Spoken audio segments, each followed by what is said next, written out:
ગુજરાતી સિનેમાના સારા દિવસો ચાલુ થઈ ગયા છે ભાઈ. લાલોએ ઇતિહાસ બનાવી દીધો છે. વિડીયોમાં આગળ વાત કરીએ. હેલો મિત્રો, હું છું અમિત. તમે જોઈ રહ્યા છો સિનેમા શો. સિનેમા શો પર આજે વાત કરવાની છે લાલો વિશે. કેમ કે લાલોએ ભાઈ જબરજસ્ત કામ કરી નાખ્યું છે. 6 વર્ષ જૂનો રેકોર્ડ, મતલબ કે 2019 આવેલી ફિલ્મ ચાલ જેવી લઈએ 52.14 કરોડ રૂપિયા કલેક્શન હતું, એનો રેકોર્ડ આ લાલોએ તોડી નાખ્યો છે.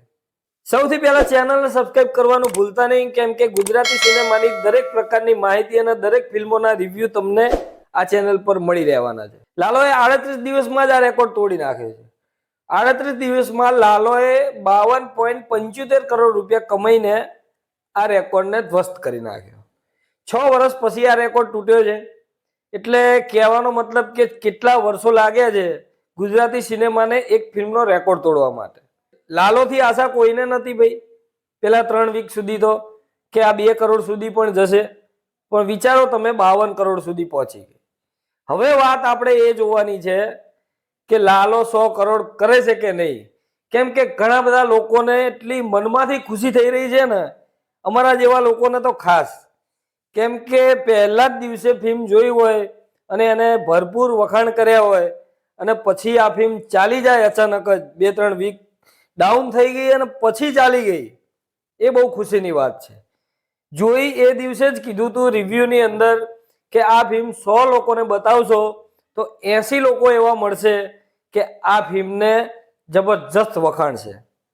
અને થયું એકચ્યુઅલી એવું જ. 100 કરોડની હવે તૈયારી કરી દેવાની જરૂર છે. કેમ કે મને લાગે છે કે લાલોને રોકવા વાળું હવે કોઈ નથી. કેમ કે આમ જોવા જઈએ ને તો લાલોએ 3 વીકમાં જ આ આંકડો પાર કર્યો છે, એવું પણ કહી શકાય. નવી આવતી ફિલ્મો પણ લાલાને નથી રોકી શકતી. અત્યારે આપણે અજય દેવગનની ફિલ્મ આવી ત્યાં આપણે જોઈ શકીએ છીએ લાલાનું કલેક્શનમાં કાંઈ ફરક નથી પડ્યો. મતલબ કે લાલો એના સ્પીડમાં ચાલે જ છે.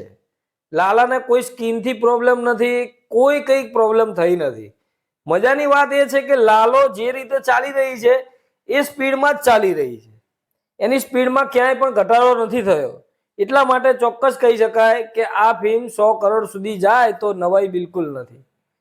કેમ કે હજુ પણ એને પાસે ઘણો બધો સમય છે. ફક્ત 37 દિવસમાં આ કારનામું કરીને આપ્યું છે, તો પછી આગળ શું કરી શકે છે એ પણ તમે વિચારી જ શકો છો. તમારું શું માનવું છે?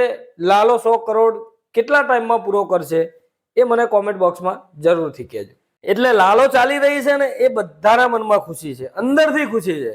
ગુજરાતી સિનેમાના ડિરેક્ટરો હોય, મેકર્સ હોય કે પ્રોડ્યુસરો હોય કે એક્ટર હોય, બધા લોકોમાં એક નવી હોપ ઊભી થઈ છે. અને આ ચિત્ર લાલોએ બદલ્યું છે. આને એક ચમત્કારથી કમ પણ નથી કહેવાતું. કેમ કે શ્રી કૃષ્ણનું નામ જોડાયેલું છે ફિલ્મની સાથે અને ખરેખર આપણને એવું લાગે છે કે શ્રી કૃષ્ણનો આમાં કંઈક ને કંઈક હાથ છે જ. એ રીતનું કલેક્શન કરીને આ ફિલ્મે આપ્યું છે.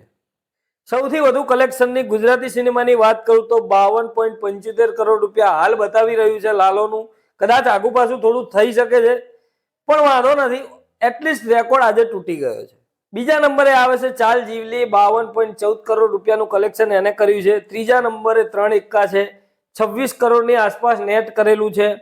ચોથા નંબરે આવે છે દેશરે જોયા દાદા પરદેશ જોયા, 22 કરોડ રૂપિયા કલેક્શન એનું છે. અને 5મા નંબરે આવે છે કહેવતલાલ પરિવાર, 21.50 લાખનું કલેક્શન આ ફિલ્મે કર્યું છે. એટલે હવે લાલો ટોપ પર બેસી ગઈ છે. હવે આ ટોપ પર બેસેલી લાલોને હટાવવા માટે કઈ એવી ફિલ્મ આવશે કે જે ટોચ પર બેસશે? આપણે આ ફિલ્મ 100 કરોડની કમાણી કરે એવી આશા રાખીએ. આખી ટીમને અભિનંદન કે 50 કરોડની પાર પહોંચી ગયું છે કલેક્શન. અને દરેક લોકો જે જાતે એકદમ ઉઠાવી લીધી છે આ ફિલ્મોને, એ દરેક લોકોને ખૂબ ખૂબ આભાર છે. અને ગુજરાતી સિનેમા આવી જ રીતે આગળ વધતી રહે.